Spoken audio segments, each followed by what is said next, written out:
Hello, everybody. Welcome to a new episode of Film Seizure, and welcome to another month of ape action, of simian shenanigans. Simian shenanigans. I don't know. Anyway, workshop that for next. We'll workshop that for Quit next monkeying year. around and get going. Oh, there it is. There it is. Let's go ape on this episode here. So, so last year in April, we covered the 5 original Planet of the Apes. Because there was a new Planet of the Apes that was kind of on the horizon, and there was always, it's like those are fun enough movies to watch and talk about. And so it's sequel time. It's time to catch up to the present. Not you, Tim Burton. Get out of here. You're not invited to this sequel party. But we are now going to look at the 4 Planet of the Apes movies, starting with the 2011 reboot from Rupert Wyatt, 2011's Rise of the Planet of the Apes. With me, as always, Jason Oliver. Jason, are you going ape? Hello. Hi. Hi. Hi. Ape together strong. That's exactly right. Chuck. Party Moore. on, Jeff. Hey, party on, Chuck. Chuck Moore here. Hey, how's it going? Yeah. All right. Doing all right. How do you feel about smart apes? How do I feel? I'm for them. You're for them? I'm for them. Okay, I'm stadium. Is there an ape in the room? Was there an ape in the room? Super smart ape has stolen a machine gun and holding it kind of haphazardly. That's the scariest part. Anyway, so this is the critically acclaimed trilogy is where we're going to start off. That started with Rupert Wyatt, then went to Matt Reeves, but the constant among them all are pretty much the actors playing the various apes, but particularly Andy Serkis, who, Jason and I was talking about this before Chuck, you joined us here, but by the end of the third one, I'm like, where's this guy's Oscar for this type of motion capture plus being able to, like, he's doing a lot here. But you will believe that an ape can speak. Yes, exactly. No. Go. Ape left the room over there. Yeah. The best person to say no to is going to be Tom Felton. Oh God, I got some the moment he shows up. Character. But there is something that is, this first one is still maybe trying to get a few of the things that the other two do better. Kind of, I think they're still kind of workshopping exactly how cartoonish they want the human villains to be. Yes. But I still think that there is a lot of really, really, really good stuff going on here with this first one. But I will say, I liked Rise of the Planet of the Apes a whole lot less this time around. I like it still. It's still like a 3.5 out of 5. It's a pass. But it is much more, watching it again, I was like, yeah, this is really just setting up 2 really good movies that I've seen. And I haven't seen Kingdom yet when we get to that. But, man, there is some bad dialogue in this, some bad writing in this. And all the human characters are just fucking stupid. Like the only human character I like is Lithgow. So yeah, I don't know. It's uneven. I'll just say that. I'll get into some little things that really bug me about it. But all in all, yeah. It's as far as like a reboot to Planet of the Apes. It sure did a hell of a lot better job than Burton did. Oh, God. Yeah. There's no monkey sex in this movie. Are you sure? Well, We don't see it, but there's a result of it in the next movie. So sure. It was many years later, but yes. well, It's only 10 years later. it's only 10 years later, and Caesar has a son. That's true. We don't know exactly how old he is. Yeah. Yeah, but anyway. Anyway, besides the show point. it. Right. But I mean, but Tim Burton went out of his way to show the monkey business. Yes.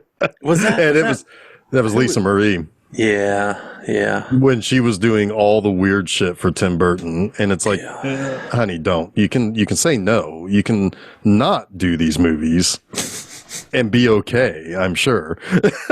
Well, she was great in Ed Wood, though.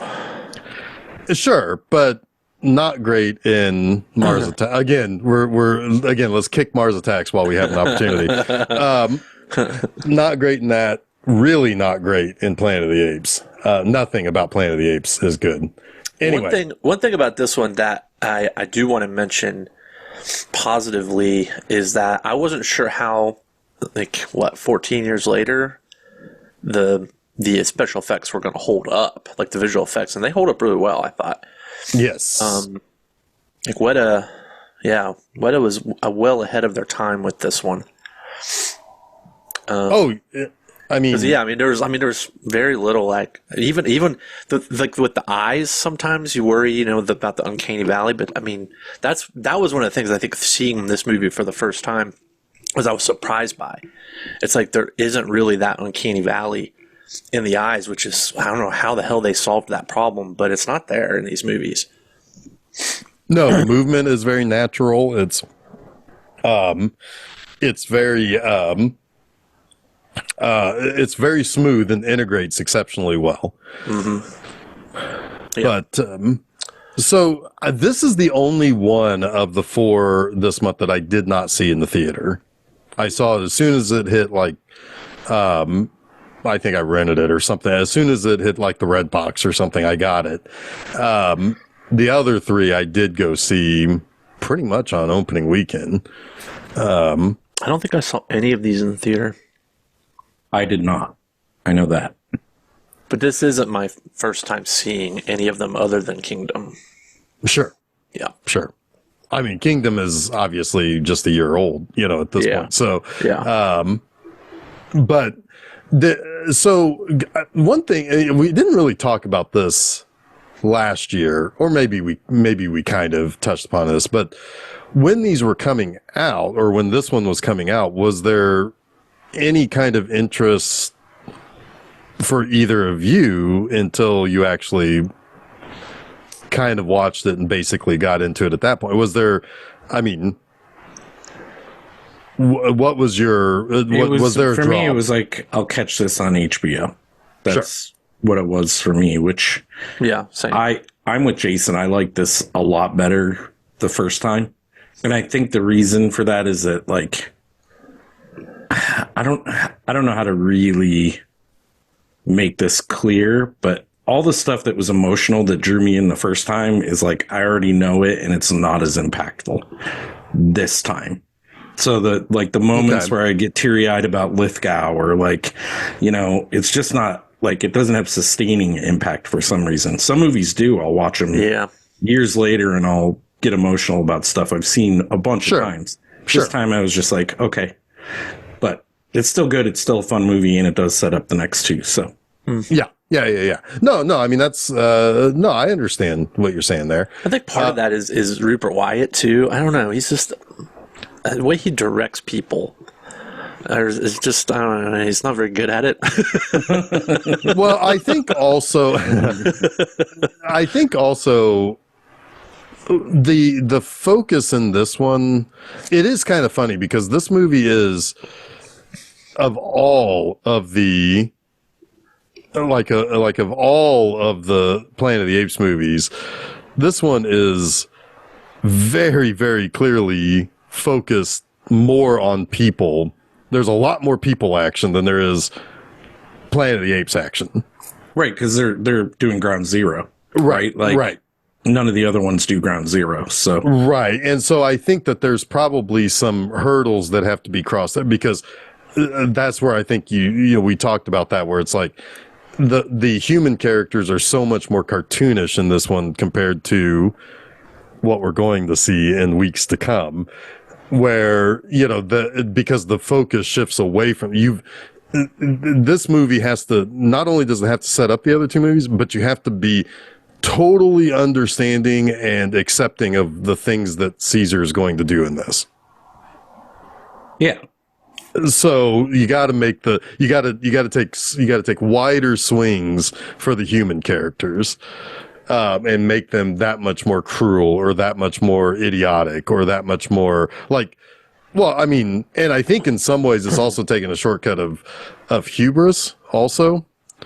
Like, there's a fine line between portraying somebody with hubris and portraying them as an idiot in these types of scenarios. And I think maybe that could be, what if Matt Reeves had done this movie, this first one? Maybe that would have evened out a little bit better or something, Yeah, potentially. I agree. And I find the cleverness of this movie, though, like it's a smart concept for rebooting the franchise, right? Sure. You're not remaking anything, but you're kind of like tapping into that circular logic a little bit, but making it linear. So you can say this is kind of like a remake of what Escape, probably, in a way, like Escape meets Conquest, sort of. Yeah. Because you've got the Caesar character, but it's a different origin story for Caesar, and then it's obviously a different origin story for the collapse of man, because that was a nuclear holocaust in the original. So you tie. Well, it's still, well, it was, yeah, I mean, it was nuclear holocaust plus, there was something that was devolving them beyond that as well. Yeah. which I think the nuclear part could be in this too. It's just not explored because Right. the humans Right. end up fighting each other Right. I mean, yeah, it probably during is the in there. collapse. Yeah. Yeah. Yeah. Oh yeah, because as we will learn a lot of what happens in between this movie and the next one in the credits, which I think is really intelligently done too. And that spends no time on that. Yeah, which I like that it just kind of like, well, yeah, we'll talk about it next week, but yeah, I don't know. I like what I don't like a lot are all of the little like Easter egg stuff. Like it's okay, but it's kind of like the flight to Mars and the Well, that's yeah. and the spaceship disappears and all that. Like there's little Easter egg things I didn't love. I think definitely that was- don't love Tom Felton delivering the two like iconic Charlton Heston lines. Oh, it was terrible. That was So bad. It's like cringeworthy. Yeah. Well, the one thing I will say about the Icarus thing, I think they were trying to figure out if they are going to address or go down the path of Right. the dogs and cats disappearing. Because there could yeah. be because that's the spaceborne virus that kills off the cats and dogs in the original timeline. Yeah. I think they would have been, and they have, as far as I know. I haven't seen Kingdom yet, but to just kind of doing their own thing. Right? Yeah. It's there if they want to use it, Yeah. but the key thing is simian flu. Yes, and I think that works really well. Yeah. which originally simian flu isn't even really a part of this movie until more than halfway through. Yeah. Right. It's a cure for Alzheimer's is what Right. we're talking. Yes. So And it's not even until he boosts the virus so that it can outrun the human immune system did he actually create like a pandemic, right? Right. yes. So in a way, yeah, the hubris, right? Like, look, people can't live forever, but hey, maybe this drug could have given people another 5 years, right? Like, it's still valuable as it is. Yeah. Now, I don't know if you want to like create a bunch of super apes. That's not so great. Well, But- especially not chimpanzees. Did you know that chimpanzees are actually the deadliest primate outside of man? I mean, I've seen Chimp Lady. I know how dangerous they are. But no, I mean, like chimps will kill gorillas for resources if they're in direct competition. I didn't know that. I thought gorillas were always the most aggressive outside of humans, but no, it's, yeah, I've known that. Chimps are super fucking dangerous. Yeah, and I think it's probably because they're closest to us. yeah. I don't think they necessarily kill for sport, though. But they will. But they're like, we need the food that the gorillas have. Yeah. Let's go fuck them up, and then they will. Yeah. But yeah, I mean, maul your face off. That's the one thing I wish we would have gotten in this is an actual face mauling. Like Tom Felton. Yeah, I mean, yeah, have his face like torn off, like the lady from Nope, who's based on a real person. Off. Yeah, his face off. Yeah. You knew that, right? That the lady from Nope is based on a real person. Yes. Got mauled by a chimp. Yeah. Yeah. Yeah. Crazy stuff. Anyway, so basically what this movie is you have James Franco, who is playing Dr. Will Rodman. Originally, it was going to be Tobey Maguire. Oh. And Tobey Maguire dropped out, and they're like, well, let's get the other Spider-Man guy. Tobey Maguire would have been better. He would have been better. Tobey Maguire does have a look about him that kind of like, because one of the things about Will that they say is that he doesn't really understand people that well, that he knows everything about the human brain, but don't understand how people think. And because everything he's doing is trying to save his music teacher father, who has Alzheimer's, who is progressing towards being basically unable to stay at home. Yes. And so he's working on he's working on an Alzheimer's cure called ALZ-112. And I do like that the beginning of the movie, this is a nice little kind of reverse of the reference. The beginning of the movie is apes in a field being hunted by man. Yeah. As opposed to what we see in the original one, where the people were gathered up. That's clever. I got that reference. You got that reference, Cap? Good job. I don't know that I got it the first time I watched it because it'd been so long since I'd seen the original Planet of the Apes. But yeah. And I definitely got what they were trying to do. I was like, oh, is this who is the hunter and the prey here, right? Right. And I also think, one, it hits you right out of the gate that, like, people in this movie aren't going to be very good. Like, there's going to be very few people that you will be on the side of in this movie, because you almost have to assume that Genesis, the company that Will Rodman works for, probably hired not great people to do this. Like, it seems really risky to, like, did they hire poachers, or did they hire people who are capturing these things kind of outside the law of, that area of Africa, wherever it was that they were at? But anyway, so... I mean, this is classic Peter Jackson rat monkey situation here, I mean, this is your typical eco horror setup. Yeah. Right. Man is gonna doom themselves because they are gonna play God, and they're gonna torture animals while they do it. Yeah. Well, they're gonna give the fucking scariest bonobo on the planet super intelligence. Yeah. We're not sending our best here, folks. we're not. But anyway, so there's one particular ape that they named Bright Eyes, because when she was dosed with the ALZ-112, got that reference this time too. Yeah. Okay, good. Yeah. Good. Yeah. All right, good. When she was dosed, she turned into Charlton Heston.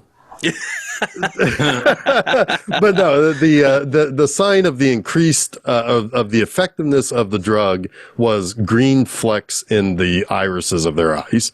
So she was getting green eyes basically, and he's like.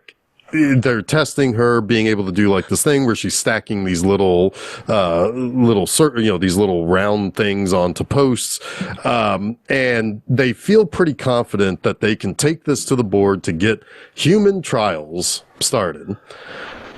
Except, Bright Eyes goes ape shit. Like literally.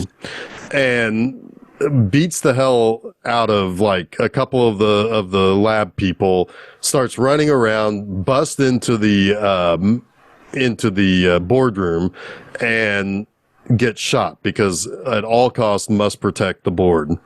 Yeah, it's a pretty bad board meeting. That went wrong all kinds of bad ways. Right, yeah. But they discover that because at first it was thought that the ALZ caused her to do that. But then they shortly discover that no, she was pregnant, and How the fuck did she get pregnant? And two, how did they not know she was pregnant? Right. Well, they basically say that she must. I think they basically said that she was pregnant when they captured her. Yeah, but they would have done tests. They would have done blood tests. Sure. Would have shown that. Yeah. Yeah. Then again, though, They're these are shoddy just scientists. They're all bad scientists. You need to, no matter what you're about to say, you need to have a baseline for the subject that you were about to give a drug to. So they would have done tests on that. Yes. Yeah. Sure. But that is, I think, again, can kind of be chalked up to there's a lot of corners getting cut. Well, we need to forward the plot, but then there's a lot of corners being cut too. Like Will is not scientifically he's compromised because I don't know, because even later he fights with Jacobs about testing on multiple. That's part of the uneven aspect of this movie, I think, Chuck. I was going to talk about that because I think that goes like totally against his character all of a sudden. It doesn't make any sense. Yeah. But he's talking about 5 years of testing at this point, and he thinks they're ready. Right. This other one is like 2 tests. Yeah. So I get what you're saying, like in the context of the movie. Both of them, they're like switching their personas almost. It's Jacobs definitely is. It's very. I don't know. It's uneven to me. It's just like whatever serves the plot at this point in the movie. Right. Right. Yeah. That bugged. Yeah. Me. That bugged me. Yeah. It may have also been. I wonder if that was a situation of. We need to shave like 15 minutes, so let's reshoot one scene that basically forwards it past, so that we can get to the whole time maybe does he argue that after he kills his dad? Because Lithgow, I mean, that's what happens, right? He kills Lithgow. No. I thought he was dead. He dies of natural causes. He does not want because he was put in the new strain. He didn't. I thought he never took it. No, he never took about it. To give it to him, and he puts his hand on his arm, and he says no. He says no. Oh yeah. So I assume because they never show it that he takes it. I assume he never. Because that would have been like a good reason for him to all of a sudden like change his tack, right? Yeah. If he had inadvertently killed him with the new strain of the virus. And there could you could maybe make the argument also that he's having a little bit of crisis of faith over his own work anyway, because what was working for like 5 years suddenly isn't. Yeah. And that, and anyway, we probably need to rewind. We'll get there. There. But anyway, so it turns out there's a baby monkey, that Franklin, his assistant's like, I'm not taking him home. You take him home. It's your project, basically. And he's like, I'm stealing from the company, basically, but whatever. Well, it's a little bit different. Because that's Dale, Tyler Labine. Yeah. Dale is the chimp, like, handler. And he is trying to argue to save all the chimps' lives with big boss Jacobs. CEO guy. Yeah, Jacobs. Yeah. And but he's like, no, that all of them, they're all contaminated. We have to put them all down. And he's already put down like all these apes and chimpanzees, and it's like totally demoralized him, and he tells Franco, he's like, well, I'm not putting this one down. It's like, You do it. you do I'm it. He's done. like, I've done enough, and he's like, he quits essentially, puts the syringe down, and he's like, it's up to you. And Franco can't do it either, so he takes the chimp home. Yeah. So he brings home the chimp, and his father is having one of his not so great days, and the nurse hasn't gotten to the point of I'm done here, but It's coming. it's coming, and she's like, he's having not one of his better days, Yeah. and but the moment he sees the baby chimp, he kind of becomes a little bit more. What's the word I want to Lucid, maybe? Lucid. Yeah. Exactly. Both of you got it. Yeah, 5 points to both of you. Yay. Yeah, but Welcome to and the he game where the points don't matter. exactly. And he calls him Caesar. He references Julius Caesar, the Shakespeare play, because that is because the nurse did say he's been quoting Shakespeare all day.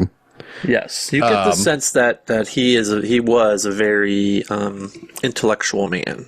Yeah, he was a music teacher, Very and he was refined, and read and was very well read. Yeah.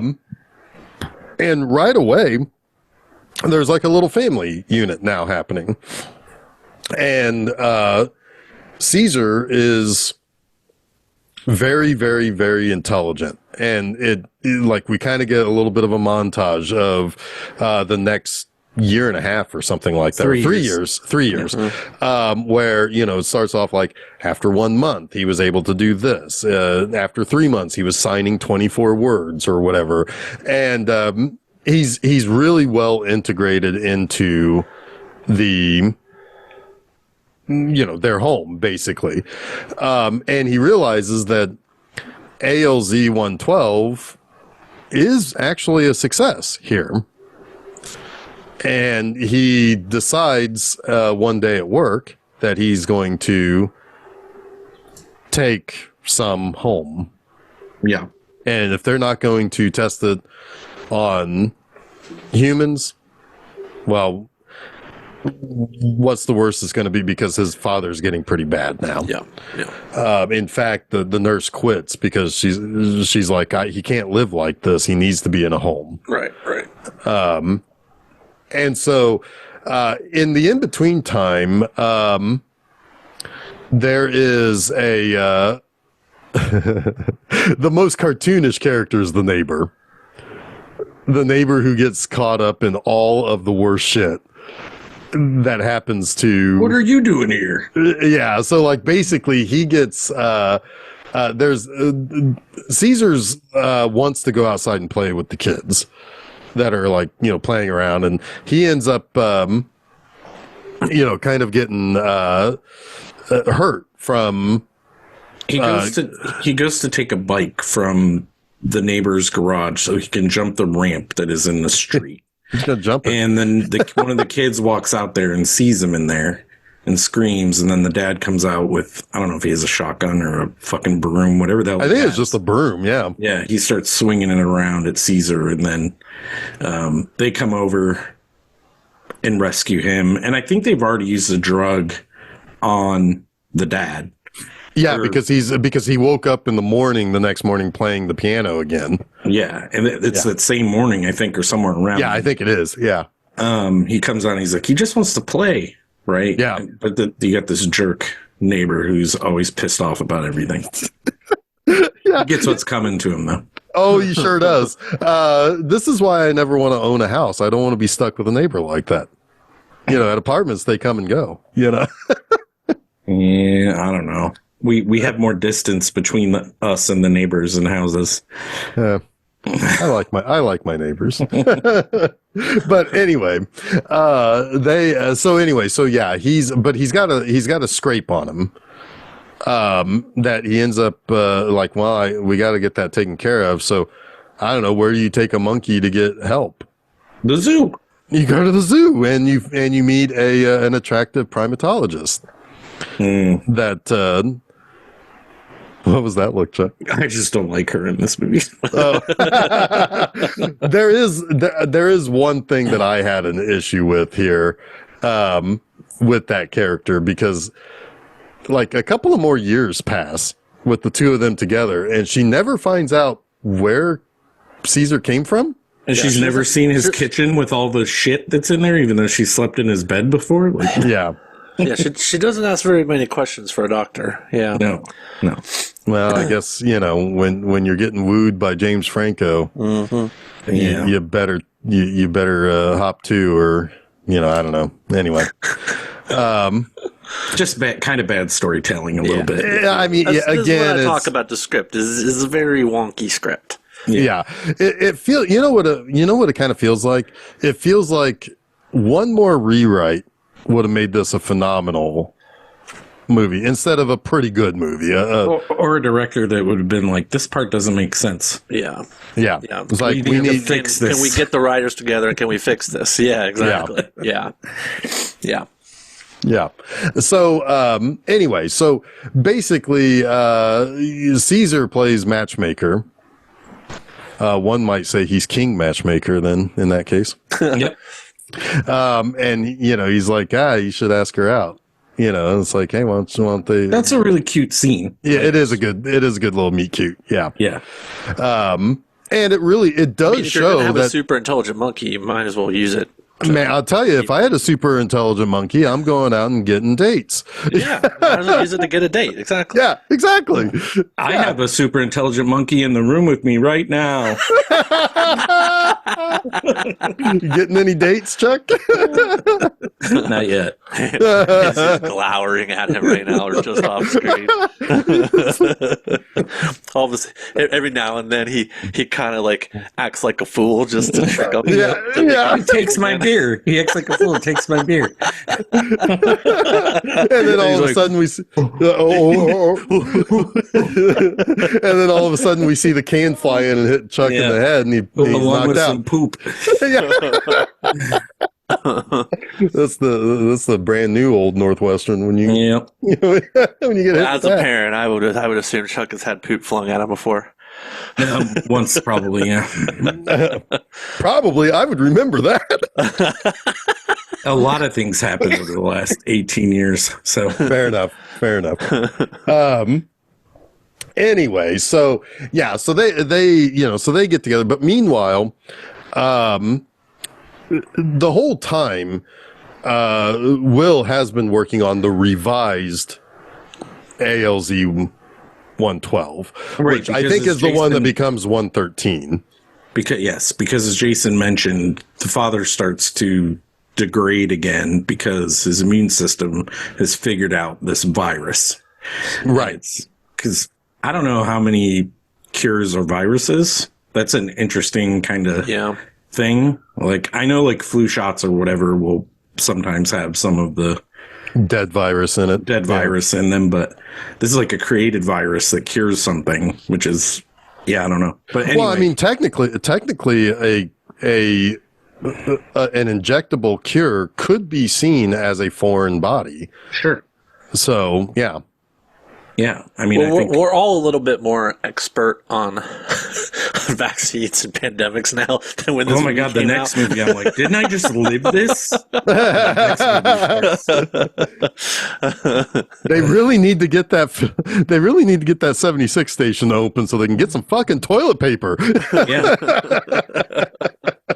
But yeah, he's working on the ALZ 113 because his dad's immune system is fighting off the cure. Yes, but in the meantime, things have kind of progressed to the point where it's like, let's find our scariest ape, and we're gonna shoot him up, and we're gonna make him super intelligent now too at the lab. Yeah, one of the guys is like, he's so calm. I'm like, can you see his face? Yeah, He wants to fucking murder you right now. Yeah. He's not It's like- calm. Right. That's a bonobos, which apparently is the least of the deadly great apes, but this one, he's pretty. He's They're the pretty horniest, angry. though, the bonobos. the horniest. The horniest, yeah. Yeah. Yep. We call them bononers But because they're so bonobos. Oh God. Oh boy. Are we sure? Are we sure that we don't have simian flu and we're all devolving here? I'm pretty sure I have seen it. I have blood speckles on my notes. Oh no! Did Franklin come over and sneeze on you? Yes. Fucker. So, but that's something else that, because one of the things, this is a good point, though, that James Franco does make when they're really trying to ramp this up, which is we're giving these apes something we don't know what it will do when they interact with us. Like, we don't know if we've created something deadly. Right. We can't just give it to a bunch of apes and then just everybody is doing great. But anyway, we're still a little bit ahead there. But one of the things that also has happened is that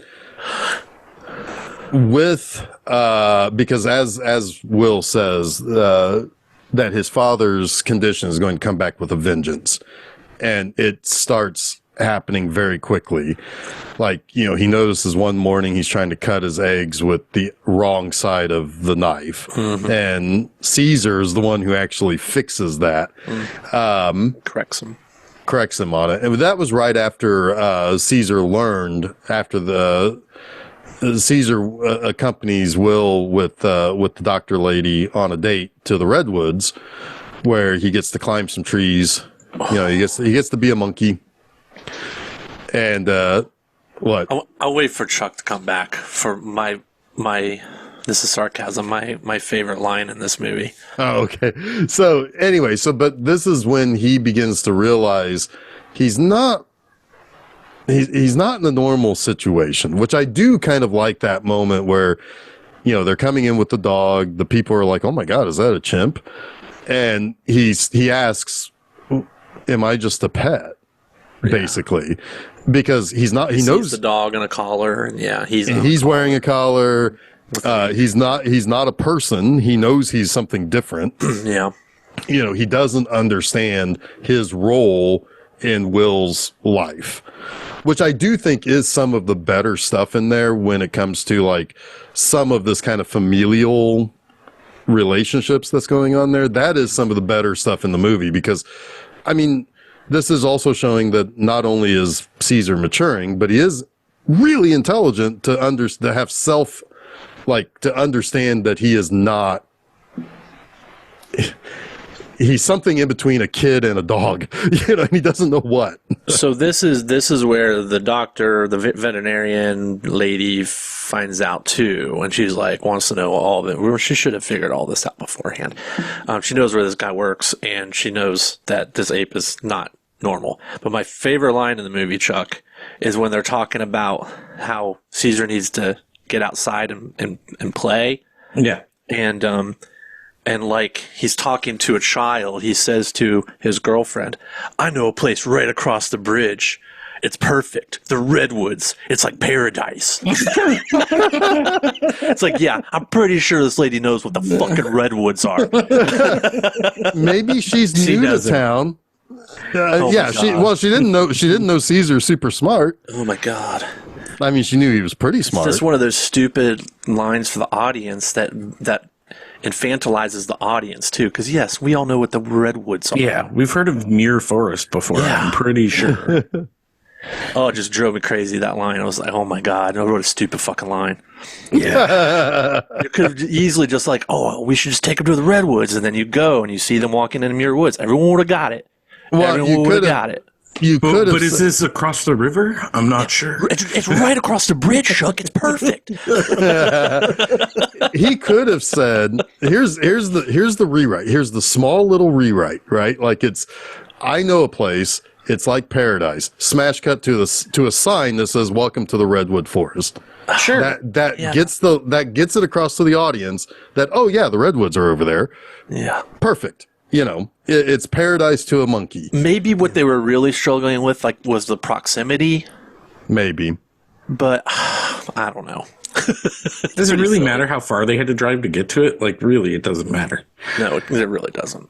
No. Yeah. The Tanners live somewhere around there, though. My eyes almost didn't roll back straight after. Yeah. you come on and you've got Jack Elam eyes. Yeah. It's like, oh no.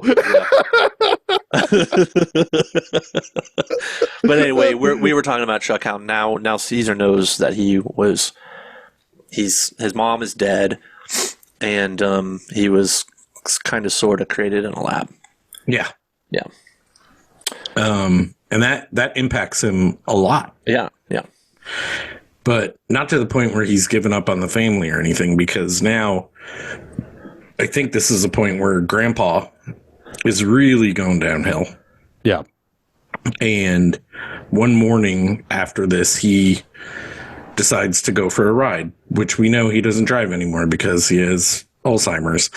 And he gets in that fucking stupid neighbor's car and starts just, bumper cars back and forth between the two cars that are parked in front and behind it. And the neighbor comes out, and instead, this guy has like 0 ounce of compassion. No. He's like one of the worst people in the history of the world.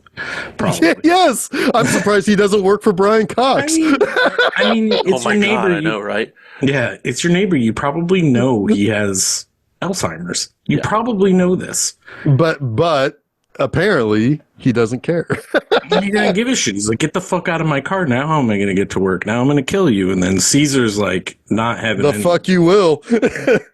He's gonna step in like somewhere in between the dog and the kid, right? Like, because he bites the guy's fingers. Acts. Yeah, he beats the shit out of him. He rumbles through the trees, which is really cool when the guy's standing on the sidewalk like, did I get away from him? And then he just drops out of the trees on him. And yeah, I don't know if he bit his finger off or just bit it. No, he just bit it. He didn't bite it off, but yeah. Damn. I know, right? You should have given him a good old-fashioned chimp face mauling, though. That's should have done, too. Yeah. Well, we can't have too much. I mean, he should have save him for Koba. They should have given him a chimp face mauling, but no, you're right. They don't want him euthanized. Yeah, right. We need Caesar to still be have the ability to get out of this place. That he you know how you could get a face mauling. I mean, obviously Koba could do a face mauling, but Rocket could too. The original alpha in the cage that he's about to go to. Yeah, he could have gone to town on Tom Felton. No, but he could. Oh, he could have. That would have been good. Yeah. Any one of them in there could have, because they would walk away freely. Well, yeah, that's true, because he gets. Well, I guess we'll talk about it here in a minute. Fucking Draco Malfoy. He's. Who took my cookies? Oh my god. Why is he so fucking mad at them? He's such a cartoon villain. It's ridiculous. I know. It's just we got to be okay with seeing animals kill people. I think that's just the mindset of. I think maybe, yeah. I think that's it. I think it's like everybody has to be turned up a notch, and the only people that we can really like are Franco and his dad and the doctor. Yeah. I guess you're probably right. Yeah. Because something else could have treated them poorly without being that outlandish. And it doesn't really like totally explain the neighbor either. But well, I mean, you just have an asshole neighbor. It's almost like, think of all the worst people that you could be in. Have in your life. The neighbor doesn't get it from an ape, though. No, he technically gets it from Franco. Well, in a sense, by proxy, or technically, he does get it from Koba. He's patient one. Because Koba gives it to Franklin. Franklin gives it to him. Well, Koba doesn't give it to him. It escapes. Well, no, he's just canister. He's being a dummy because he doesn't have his mask on. Oh, that's yeah. Those goddamn. That's working with Koba. College kids. You damn dirty college kids. Get your hands off me, you damn dirty college kids. I have to say that every time I go to Santa Cruz. It's fucking ridiculous. Well, stop being so sexy, and they won't have to be all up on. Santa Cruz would be a lot better if it weren't for all the damn apes. Yeah, well, Santa Cruz is right across the country, and it's got a bunch of redwood trees. Mm-hmm. It's fantastic. It's paradise. It's paradise. Well, are you let in there on a leash? Yes. Yes. Do they have to let you go and then have you run around? I get down and put my palm out, and the dean like puts his hand on my palm and I go running off into the... Oh my god, that would be fucking funny to see. Chuck does fling his poo though. Me running would be funny. I haven't seen that in years. You kind of do have like a silverback gorilla kind of like stance sometimes. Oh yeah, let's go, buddy. Well, I learned something in this movie. Befriend the gorilla, become an alpha. So I know what I'm going to do after we record this episode. Yeah. Befriend Chuck. I'm going to give Chuck some cookies. Still working on that after all these years. What? Well, I haven't tried Chips Ahoy yet. So we're going to try that. Well, I'll give you a hint. Nutter Butters. Oh, there it is. I don't know if I'm not giving you a nut or anything. Or those pumpkin Little Debbies. Oh, yeah. I love those things. You do. He does. Oatmeal cream pies is where I'm at. So anybody wants to like deliver It's some like cookies. a grandma treat. No, it's great. I like oatmeal cookies a lot. The oatmeal cream pies are good. I'm just kidding. I like the fudge rounds personally, but I do like the Nutty Buddies. Those are tops. Yeah, those are good too. Yeah. Anyway, so they have to take Caesar to the Brian Cox place. Yeah, And I was so excited. I was so excited there was a new Brian Cox movie. I know. It's like, wow, this is the new Brian Cox movie. Our listeners did not have any context for that. Someday we will talk about that. Anyway, so Until then, watch the next episode that has Brian Cox in it. yeah, Or listen to. we keep kicking it down the road. Yeah. Like it's a game of kick the can. Anyway, but anyway, so yeah, and I mean, at first, yeah, Brian Cox is a little gruff, but it's like he's got a bunch of gorillas. He's like, he'll settle in here. It'll be fine. But Caesar's not very happy about this because, again, I mean, they talked about attachment earlier when they were talking about like putting down the apes. Well, now he's attached to his people, his person. Right. And, he is excited about the play area, but he doesn't exactly realize what's going on yet. Right. He thinks he's going to a place to play. He doesn't think... it's like when you take your. I've never had to do this, but when you take your kid to daycare and never come back. You've done that three times. They see the badass playground, and then while they're having fun at the playground, you're like, I'm gonna get out of here for a couple hours, you know? Yeah. And then they notice that you're gone, and they start to cry, but you've already like left. Couple of hours. It's it's been years, Jason, since you've left. It's like that's their problem. I got errands and shit to do. That's what I got life to live. Or the doggy daycare. Yeah. So anyway, but yeah, and Caesar gets picked on. I have deep-seated trauma, apparently. Apparently. That one time you were taken to the doggy daycare. The doggy daycare. And you realize, wait, there's no kids here to play with. Where's my mom? Oh, no. All these dogs are big. Their dogs out here this big. Why are they growling at me? So Caesar gets picked on, particularly by Rocket, the alpha of the group here, and he is, but this whole time there's a gorilla locked in a cage. He lives basically in the playground, but he only lives in like a itty bitty little cage. Yeah. And Caesar's like, "What's up with that? I wonder." It's almost like a giant bird menagerie cage, is what it looks like. Oh yeah, like an aviary. Mm-hmm. Yeah. But more time passes, and like Franco's trying to get an appeal to try to get him out, and it's going to be 3 months. He goes and visits. The Caesar at the ape place. Damn. And Caesar's like thinking, "Oh yeah, I'm going home," and he's like, "No." But that fucking asshole is over there with a gun. What's up with that? Why is Draco Malfoy? Yeah, and he's pissed at Franco for showing up. He's pissed at everybody. He hates everyone. Yeah. He's so aggressive. Yeah. It's probably because he's typecast as a dickhead. A little bit. I think he's actually a dickhead in real life. No, I think he's not actually. Tom No, Felton. he sided with Rawling. I don't think he did. Yeah, he did. Are you sure about that? Yeah, he did. Oh, that's sad to hear. Yeah.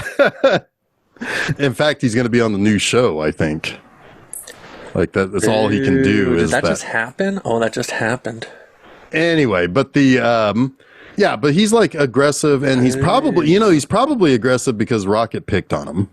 That's my guess. I think Rocket picks on Tom Felton there. Well, for a long time, it had appeared like Tom Felton was an all right guy. We still have the rest of the cast. Yeah. The good, yeah, like the stars. Yeah, they're all right. Well, and the dad, and Draco Malfoy's dad. Jason Isaacs, Jason Isaacs. Yeah. That's all right. Well, yeah. Fucking, Anyways, it's a madhouse. Oh my god, I wanted to punch him even harder when he started doing the madhouse line. Well, he's gonna get his. So bad. Why? But yeah, so throughout this, Caesar does learn how to get out of his enclosure. Yes. And he also starts to make friends with the gorilla. He lets the gorilla out into the playpen overnight. And that becomes key when he decides to challenge Rocket and take over the place. Because that gorilla is on his side. And he is not gonna he's not gonna let Rocket fuck him up. Right. And so basically, so all of that, Caesar has taken control of the monkey house. Meanwhile, back at Genesis, Koba is starting to become smarter and smarter. They're doing the test on him. They're injecting him with the ALZ 113, and he's actually progressing. Technically, I guess beyond Caesar at first. Yeah, because he has the new strain. Before Caesar rolls the cans down the aisle, like Koba had access to the strains first. Or the virus, whatever you want to call it, yeah. And but Caesar gets out, and he eventually figures out a way to get all the way out of the Yeah, he opens compound. the window that has like two cranks so he can get out on the globe roof and slide his ass down, and he runs home. Yeah. And he had already at one point, like, Franco's character comes in and offers money to Brian Cox's character, and he's like, no, I'm staying here, because he had started to build relationships, and he was also worried about his kin, I guess he would say. Like, these are my people now. Right, and like Brian Cox even brings that home by saying he'd rather stay with his own kind. Right. Which is, it could be read a little racistly if you were to kind of take that angle of. I don't really get. See, this movie and this series of movies takes that part of the original Planet of the Apes out of it for me. I don't even think about I don't even think about that. You know, right? Yeah. There's a little bit in this one. Again, they're kind of playing with some of the old, kind of leaving some stuff if people want to pick up on it later, but not really. But it doesn't really go anywhere beyond this one. But yeah, you're more than anything. I mean, obviously there is a. There's some stuff in the next one that I found interesting, considering some of the things that were said in the pandemic that we can talk about. Oh, interesting. There's one character and one scene in particular that was like, whoa, that's kind of crazy. That There's a lot we lived through in that movie. that like only like 6-7 years later, people were kind of, yeah. Anyway, we'll talk about it next week. I found it very interesting. Yeah. Yeah, I remember having to go to Brown professional County. tease. Sorry. Yeah. So come back next week. I remember going to Brown County State Park and having to negotiate with some orangutans for some resources. It was kind of dicey, man. It was touch and go there for a bit. I would have made a lot of money because I would have bet you were about to say touch and go for a minute there. I knew you were going to say that. I was stuck between touch and go and dodgy. I didn't know which way to go with it. Anyway, so but Caesar finds the canisters of the stuff that wasn't given to John Lithgow when he died. Well, this is interesting because he goes home and you kind of wonder why he's there. And he looks over the couple for a while, right? Mm-hmm. And you think, oh, he's about to make contact and talk to him. But no, the only reason he went home was to see if he could find the drugs that... That's part of his plan. Yeah. Was but to get the drugs. There's a moment of like reflection, maybe a moment of longing, and maybe a moment of, I can make another choice, right? Yeah. Like he's thinking. He's contemplative, for sure. But in the end, he chooses to get the canisters out of the fridge and bring them back to the monkey house, as Jeff calls it, and does the little grenade roll down the hallway. Yeah. Pop smoke. Yep. Pop green smoke. And then they all wake up in the morning and they're like, oh, shit. Oh, what happened to me while I was sleeping? Yeah, because they all have green eyes now. They're all smarter. And getting smarter. Yeah, I like how Caesar checks them all when they walk out into the play area. He like touches all their faces and looks in their eyes like, do you have the green now? Yeah. Did it work on you? It's pretty good stuff. It is pretty good stuff. Well, and a lot of that is because he now, I mean, like you said, he's contemplating like what his path is going to be, right? And it's like, it's now he's seen what his real, like the real thing that affects the animals like him. What he's closer to the apes than he is to people, even though he understands that there are good people. He's been in a looser captivity his whole life. Right, exactly. Right? Like he hasn't had freedom. He's been in loose captivity. Yeah. Right. Yeah. And that is something that the primatologist lady does kind of lay the groundwork for, because she's telling James Franco, it's like, he can't stay, he will outgrow this. It's also like, though, there's an interesting idea for Franco where he's like, no, you're not my pet, I'm your father, right? There's a father and son dynamic between the two of them. Which is why ultimately, he's let off the hook in the end. But it's time for the ape to leave the cave. The confines. Yeah. The nest, it's also why Caesar... Right. I was trying to change the metaphor. Yeah, you're right, yeah. It's also why Caesar has compassion for people. Right. Exactly right. He doesn't want any of them killed. Yeah. And well, it informs the final act of this movie when they are all free. He didn't mean to kill Tom Felton. No. Yeah. Right.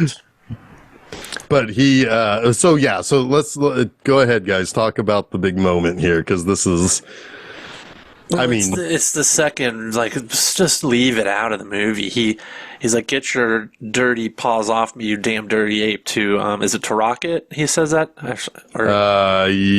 Yes, he says it to Rocket. And then the apes all attack him.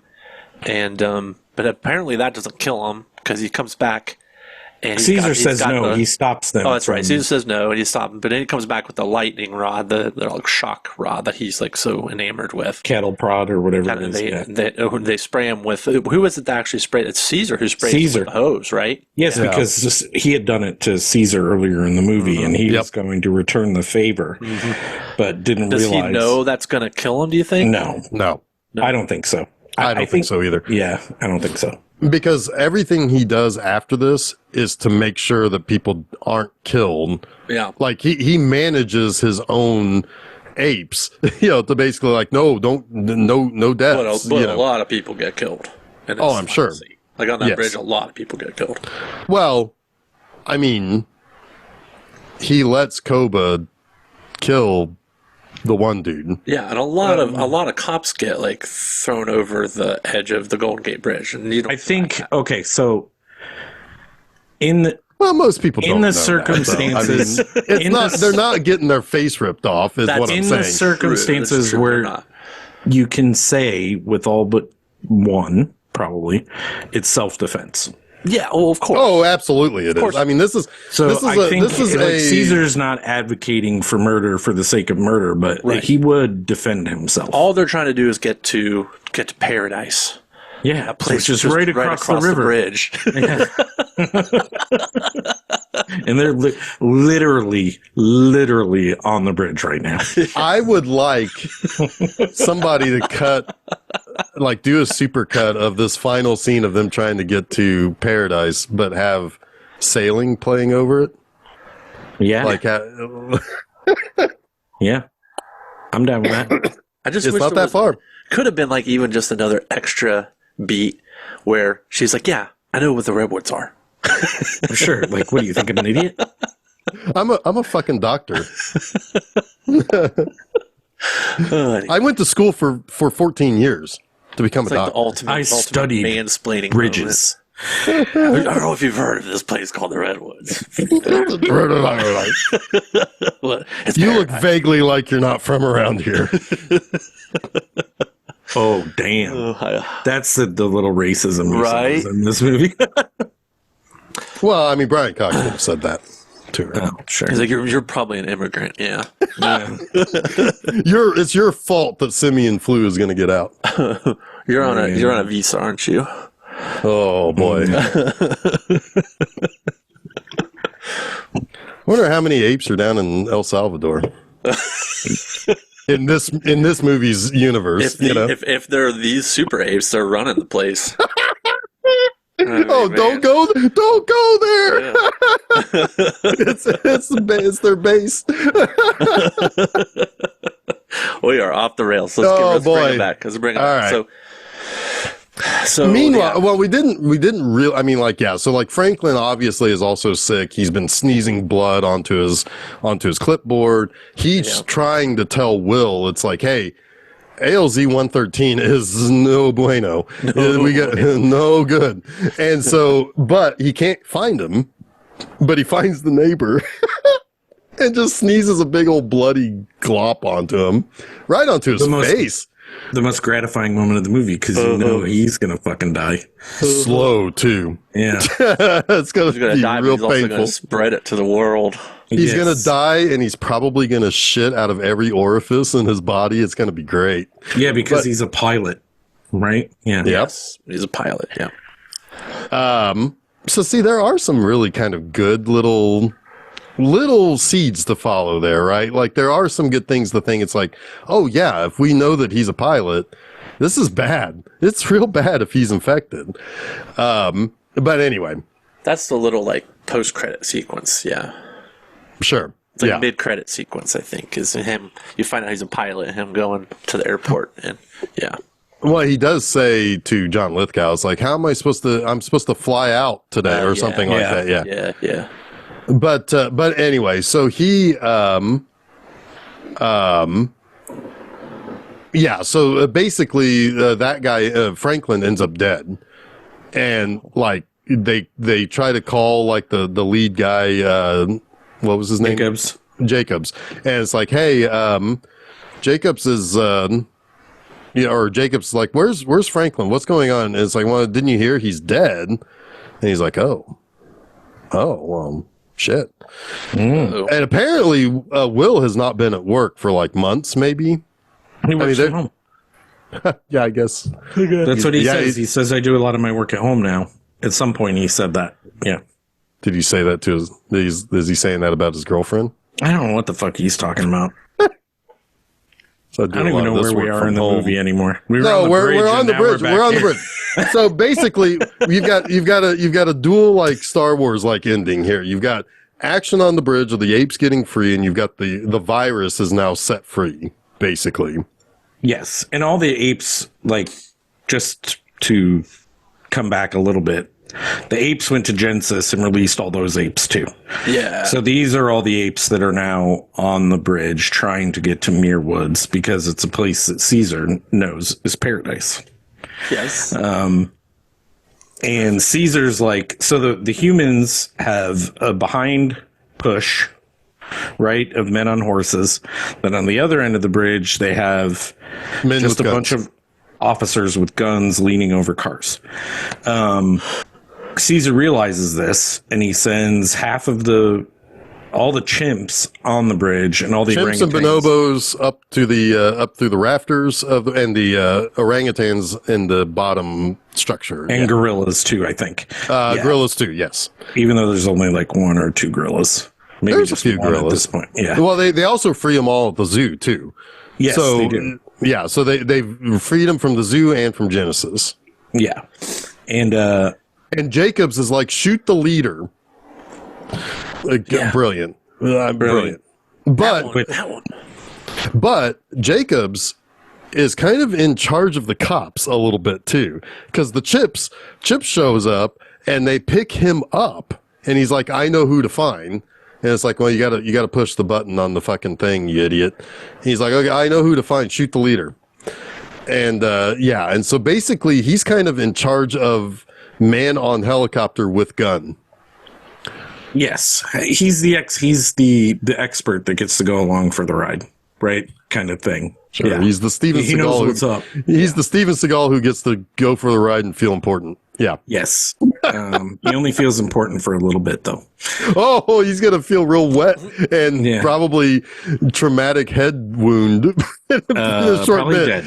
Probably Yeah, dead. well, Pretty dead. death from traumatic head wound. Yeah. When the helicopter falls on it. Anyway. So Caesar, like you said, Caesar's like, you guys go up there, you guys go down there. I'm gonna get on a fucking horse and it's gonna be badass. Watch this. And he comes busting through the fog, and some gorillas are pushing like a bus that's on its side to kind of shield them. Yep. Get them And then- closer so they can Yeah, attack. so that he can come up and over, and then you've got the ones coming from the top and from the bottom. It's like a whole It's guerrilla warfare. yes, yes it is. Yes, Quite it is. literally is it. Yeah, Yeah, I mean, it's- I'm half yeah. joking, but that's what it is. Yeah, I mean it's a surprise attack, and I like the one ape that ends up getting those two guys' helmets, and he's just like flinging them around. And he's like celebrating with them. I like that guy. On the That guy and the gorilla who throws the guy over the bridge, yeah, yeah. who also is a badass. Like his That original gorilla- gorilla. Yeah, and So he bad. saves his life from being shot too, and then he takes the helicopter off. He jumps off the bridge into the helicopter and like destroys everyone in it, causing it to crash on the side of the bridge. It's pretty and then that's where he's like, "All right, Koba, you can finish him off if you want." And then yeah. he like just kind of kicks the thing off into the. Does a little James Bond for your eyes only. Kicks the vehicle off to the guy's death. Yeah. Like, good job. Good job. Good job. Good job. And so they defeat the cops. They defeat the entire city of San Francisco's cops and the California Highway Patrol. Eric Estrada was sadly lost that day. Yeah. The Chips. And they get across into, that place, the Redwoods. Yeah. Never heard of it. Never heard of it? Looks Well, it's over there. It's paradise. It's like paradise. Yeah, it's paradise. And but Will follows and is basically like, "Hey Caesar, what's up?" He's like, "Let's go home. We can fix this. We can fix it." Sure, Will. Yeah. Yeah, Will. Your ape killed all the cops. Yeah. Good job. Yeah. Yeah, but Caesar's like, I am home now, and Will accepts it, which is cool. He's like, okay, well, I guess I'll go die with the rest Yeah, of I'm gonna go die. I'm gonna go die Fuck. now. Yeah. Yeah. Yeah. Yeah. If it's not going to be, if it's not going to be it's not going to be a virus, I'm going to die in a war, in a horrible, horrible war. But have fun in paradise. But this leaves Caesar as the unquestioned leader of all of that group that is now in the woods setting up the next film. Yep. And he's got his trusted advisor, Maurice. And Maurice is a reference to Maurice Evans, who played Dr. Zaius. No. Yeah. Yeah. And I was half joking, but I knew that character was Dr. Zay. Like, yeah. And he's got, so he's got his trusted advisor, Dr. Zaius, and he's got his number one Lieutenant Rocket. And that fucking Koba's around there somewhere. He's going to be trouble. He's going to be trouble. They do a good job of setting him up for the next movie. Like that, this movie is, for all its faults or some of its faults, however many faults it has, it sets up the characters very nicely for the next movie. I do think that for all the things you've said, and I'm not going to disagree with any of your guys' arguments about it, but the ape characters are exceptionally well set up. Yeah. Well, yeah. Next week it gets a little Shakespearean, if you will. A little bit. These, one thing I was thinking about is like these movies are fairly heavy. I mean, like they're not pulling punches on like emotional type stuff. Like these aren't the fun Apes movies of the 60s and 70s. Well, those movies were probably more emotional. So like they're fun to us because of how, I don't know how to explain it. It's not like they're terrible or bad, but they're kind of hokey and they don't look great anymore. Like they're fun for like reasons that aren't because they were meant to be fun. Does that make sense? Yeah, it's not like they were making them fun, right? But like, there's always like this week and next week. There's a lot of ambiguity at the end, right? Like, there's a lot of this isn't resolved. The whole world gets blown up in one of the earlier ones. Like, it's not like they weren't heavy. Yeah, but then Milk Plus, and she went to the museum, and she went to that ladies' society that's just thing. A fucking weird shit we talked about when we watched that episode. So weird. That is a weird movie. Anyway, but the one though that I honestly like that I keep thinking about is the second one. Which one was that? Beneath Planet of the Apes. That's the one, man. I don't think I loved it as much in the episode, but that's the one I keep thinking about. Is that the one with the subway and the missile that and the mutants? The Alpha and Omega missile, which, by the way, Alpha and Omega will come back later this month. Shit! But not the missile, but it's something that's used. Yeah, those mutants are cool. That's a weird movie. I kind of dig it. I'm kind of surprised that's the second one. Yeah. Well, yeah, because everybody dies, right? And then they have to figure out a way to keep it going. Yeah, they have to do the loop. The it comes back. Yeah, because they go into that's where you get the whole fish out of water story, right? It reverses the first movie. Yeah, my of those five, my favorite sequel is still Conquest. I just dig the way that looks and what's kind of going on there. But anyway. But yeah, this one is kind of a combination, you said, of a little bit of escape because it's in recognizable setting. Yeah. And conquest, whereas next week is a lot like Battle in a lot of ways. Yeah, for sure. For sure. But anyway, I still think this, I think on a technical level, this movie is still A+, because it still looks damn good. Almost 15 years. Ape plus. Yes. A+. You got there. Yeah, I got it. Got it eventually. It's like doing the little rings on the post thing. I eventually got there and figured it out. It would take you like 61 moves. Best visual effects to Hugo. Hugo. Yeah. Which I liked Hugo, but I haven't seen it since I saw it. Hadn't seen it since I saw it, which could have been any time. But I only saw it once. Anyway, and yes, again, you guys did talk about yes, there are some issues in the writing and whatnot, but I kind of like James Franco in this movie. He's all right. He's okay. He's one of the least of my problems with this movie. Well, it's him not being a goofy goof. You know, he's not being he's not being a silly character like he typically is. He's not in a Seth Rogen movie. But Exactly. But I do think that He's in a Tobey Planet of the Apes Maguire movie. would have been more well suited for this role. I think he would have played the nuances a lot better. Yes, because Tobey Maguire does have this detachment ability to his He also has he has that very empathetic look about him too. Like he emotes well, right? Yeah. Yeah. I think he probably would have had a hard time scoring the date with the primatologist compared to James Franco, though. No.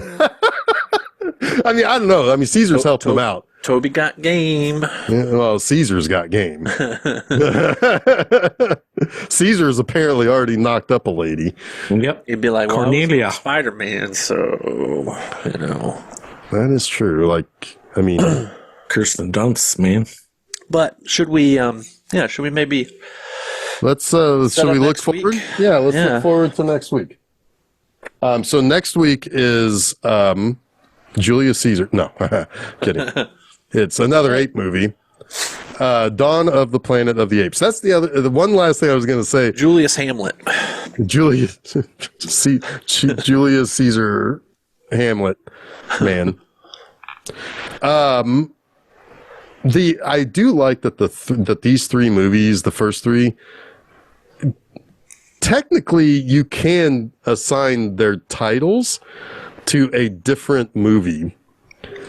Like Dawn and Rise could be flip-flopped. War and Rise War and Dawn could be flip-flopped. I put the Dawn Blu-ray in, thinking that was the first one. I was like, wait, this isn't right. I did the same thing. I think they were actually in the case, the box set, incorrectly as well. Well, luckily I had the individuals, so they were already in order. I was like, oh, okay, these are the first two. Yeah. Anyway, but so next week, Dawn of the Planet of the Apes. That's May 14th. All part of Planet of the Mapes. Apes. So yeah, should be fun times here this month. Very good movies. I'm interested to hear what you guys think of Kingdom of the Planet of the Apes, because that starts 3 weeks. We will find out very soon. and that starts a whole new, hopefully, trilogy. I think there's a plan for a potential trilogy there. Anyway, so yes, that is May 14th, MAPE 14th at Film Seizure. FilmSeizure.com. Holy shit, it writes itself. Oh, shit. Hot damn. Hot diggity damn. See, this is what happened when you inject me with ALZ 112.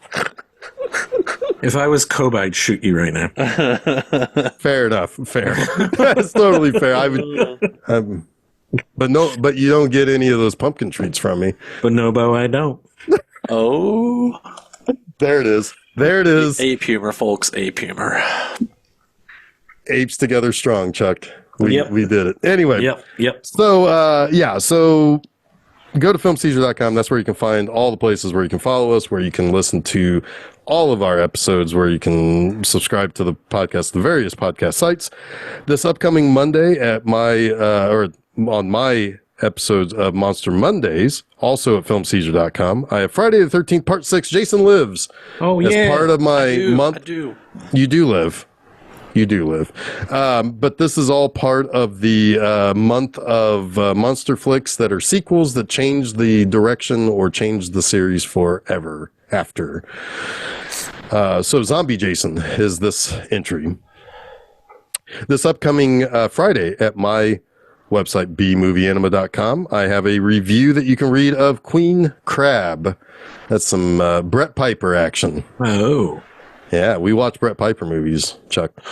I believe you asked that one at one point. Yep. You sure did. Still working on getting a sample from Poop Shoot to mail to you. So anyway.